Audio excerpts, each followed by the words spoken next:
Assalamualaikum warahmatullahi wabarakatuh. Apa kabar semuanya? Pada kesempatan kali ini kita akan melanjutkan lagi pembahasan kita tentang pendapatan nasional. Tujuan pembelajaran dari bab ini adalah kalian diharapkan nanti ke depan dapat menganalisis konsep dan metode penghitungan pendapatan nasional. Masih bersama saya, narasumbernya Ade Sutisna. Jangan lupa subscribe untuk channel Abah Sutis. Insya Allah di channel tersebut kita akan banyak belajar tentang ilmu ekonomi insya Allah. Nah, pada pertemuan kali ini materi yang akan dijelaskan yaitu berkaitan tentang pendapatan per kapita. Apa yang disebut dengan pendapatan per kapita, kemarin kita sudah berbicara tentang pendapatan nasional. Jadi, kalau kita berbicara pendapatan nasional, ini berbicara tentang sejumlah uang yang dimiliki oleh masyarakat suatu negara. Jadi, total semua uang yang mereka miliki itu menjadi pendapatan nasional. Secara sederhana ya seperti itulah pendapatan nasional. Nah, sekarang pendapatan per kapita. Kalau pendapatan per kapita ini masih berbicara tentang pendapatan nasional, tetapi bukan secara keseluruhan, tetapi ini berbicara tentang pendapatan per penduduk. Jadi kalau misalkan kita coba definisikan, pendapatan per kapita itu adalah pendapatan rata per penduduk. Artinya pendapatan yang dimiliki oleh rata-rata per satu orang penduduk pada satu negara itu berapa. Itu berbicara tentang pendapatan per kapita. Nah, dari mana kita tahu pendapatan per kapita itu? Contoh soal seperti ini. Andai kata kelas kalian ada 30 orang. 30 ini mewakili penduduk satu negara. Nah, ketika dikumpulkan uang kalian itu ada 300.000. Nah, 300.000 ini dimiliki total keseluruhan dari 30 orang. Artinya secara rata-rata setiap orang itu memiliki uang 10.000 secara rata-rata. Walaupun pada kenyataannya mungkin ada yang tidak mencapai 10.000, ada yang mungkin lebih dari 10.000 dan lain sebagainya. Tetapi secara rata-rata itu katakanlah 10.000. Nah, hal tersebutlah yang kita sebut sebagai pendapatan per kapita. Sehingga kalau misalkan kita coba rumuskan, rumus dari pendapatan per kapita adalah pendapatan nasional dibagi dengan jumlah penduduk. Itu akan menjadi pendapatan per kapita. Kenapa kita membahas atau mempelajari tentang pendapatan per kapita ini? Karena ada beberapa tujuan, ada beberapa manfaat yang bisa kita ambil dari penghitungan pendapatan per kapita. Pertama, untuk mengetahui tingkat kesejahteraan masyarakat dari tahun ke tahun. Dengan adanya penghitungan pendapatan per kapita, kita jadi tahu masyarakat kita itu kesejahteraannya bagaimana. Apakah terjadi peningkatan dari tahun sekarang dan dari tahun kemarin ke tahun sekarang, atau misalkan ada penurunan atau ada apa? Itu bisa dilihat dari angka pendapatan per kapita per tahunnya. Yang kedua, sebagai data pembanding tingkat kesejahteraan antar negara. Ketika kita sudah tahu perkembangan kesejahteraan negara kita dilihat dari pendapatan per kapitanya, di hal lain kita juga bisa membandingkan tingkat kesejahteraan kita dengan negara-negara yang lain. Apakah negara kita itu lebih sejahtera dari negara yang lain, atau negara yang lain lebih sejahtera dari kita. Itu dilihat dari pendapatan per kapita.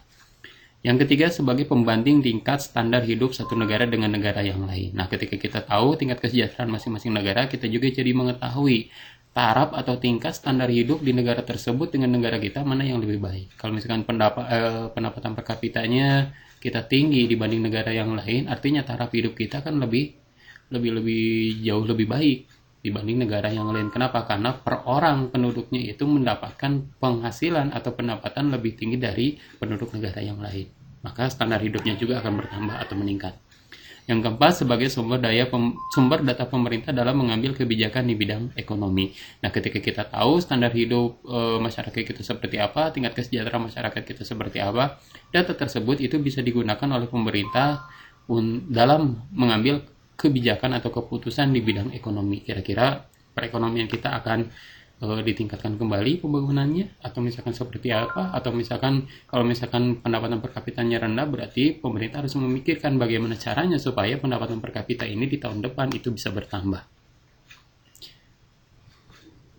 Nah, berarti kalau misalkan seperti itu, pendapatan per kapita ada hubungannya dengan tingkat kesejahteraan masyarakat atau tingkat kemakmuran masyarakat. Nah, kesejahteraan masyarakat itu harus ada indikatornya. Nah, kita akan berbicara tentang indikator distribusi pendapatan nasional. Distribusi pendapatan nasional ini berkaitan tentang pemerataan kesejahteraan. Jadi kalau misalkan terjadi pemerataan kesejahteraan, artinya pendapatan nasional itu terdistribusi dengan sempurna. Kalau misalkan terjadi ketimpangan, maka pendapatan nasional itu tidak terdistribusi secara baik. Nah, pemerataan ini, distribusi pendapatan nasional ini harus ada ukurannya. Ukurannya apa? Indikatornya apa? Alat untuk mengukurnya apa? Setidaknya ada dua alat yang bisa kita gunakan. Yang pertama adalah kurva Lorenz, yang kedua nanti kita jelaskan. Kurva Lorenz itu apa? Kurva Lorenz itu berbicara tentang perbandingan antara persentase pendapatan nasional ketika dibandingkan dengan persentase penerima pendapatan. Penerima pendapatan ini adalah masyarakat yang memiliki pendapatan. Nah, ketika misalkan mereka dibandingkan, kalau misalkan kita berbicara tentang pemerataan pendapatan, artinya harusnya pendapatan nasional itu semua bisa dinikmati oleh masyarakat atau penerima pendapatan. Kalau misalkan diterima semua, masyarakat memiliki uang semua, maka ini terjadi pemerataan pendapatan nasional. Kalau misalkan kita coba angkakan, katakanlah 10% dari pendapatan nasional itu bisa dinikmati oleh 10% penduduk yang memiliki pendapatan atau penerima pendapatan. Kalau misalkan 10% pendapatan nasional dinikmati oleh 10% penerima pendapatan, maka hal itu dikatakan terdistribusi secara sempurna. Atau misalkan 100% pendapatan nasional itu bisa dinikmati oleh 100% penerima pendapatan atau masyarakat. Kalau misalkan seperti ini, maka ini dikatakan terdistribusi secara sempurna. Maka kurva Lorenz yang ideal itu akan berbentuk seperti ini, yaitu diagonal naik dari kiri bawah ke kanan atas. Ini kalau terjadi pemerataan. Cuman permasalahannya dalam kondisi nyata, realitanya tidak selalu terjadi pemerataan. Bahkan sulit untuk terciptanya satu pemerataan. Yang ada itu adalah ketimpangan-ketimpangan. Walaupun ketimpangannya ada yang rendah, ada yang sedang, ada yang tinggi. Contoh kata misalkan, harusnya kan 10% pendapatan nasional itu dinikmati oleh 10% penerima pendapatan. Tetapi pada kenyataannya bisa jadi seperti ini.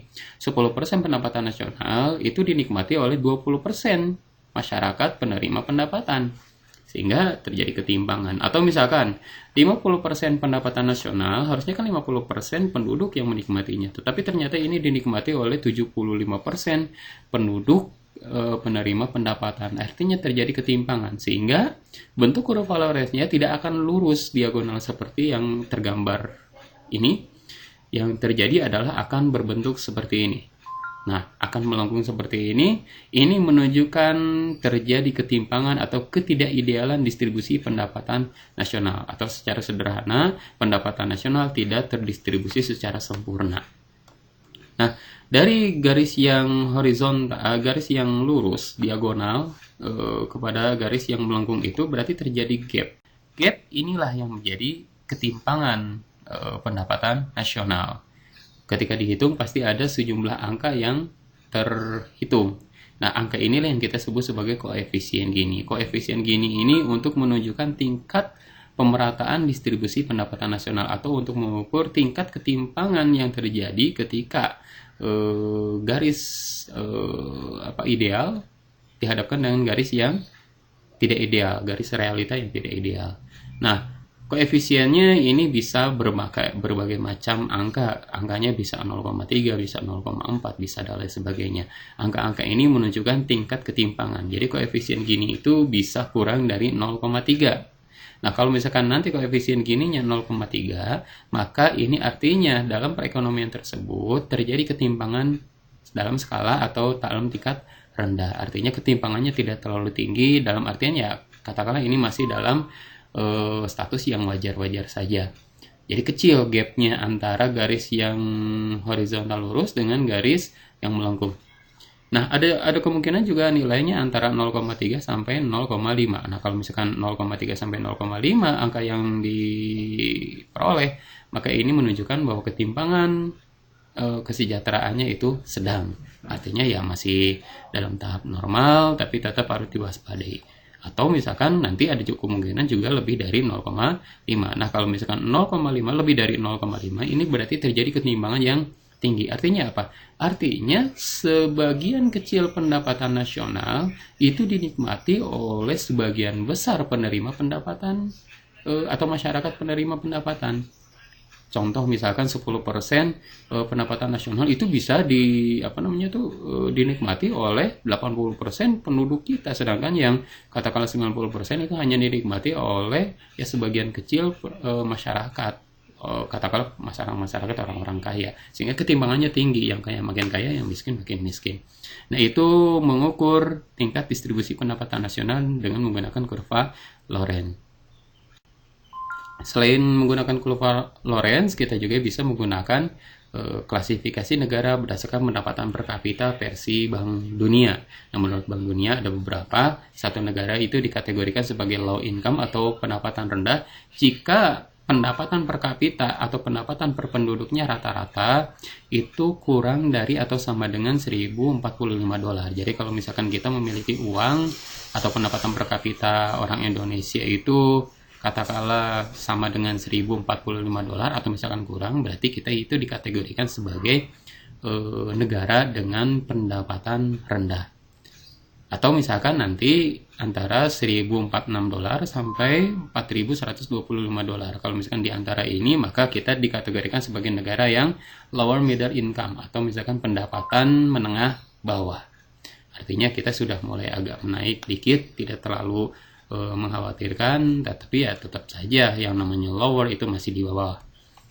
Atau misalkan nanti ada antara 1126 dolar sampai 12.736 dolar. Nah, kalau misalkan di antara ini, maka negara tersebut dikategorikan atau tergolong kepada negara upper middle income atau pendapatan menengah atas. Nah, kalau misalkan ini masih di menengah, tapi dari sini kita sudah mulai merangkak ke arah yang lebih mapan atau lebih ya katakanlah mau tinggi lah, seperti itu.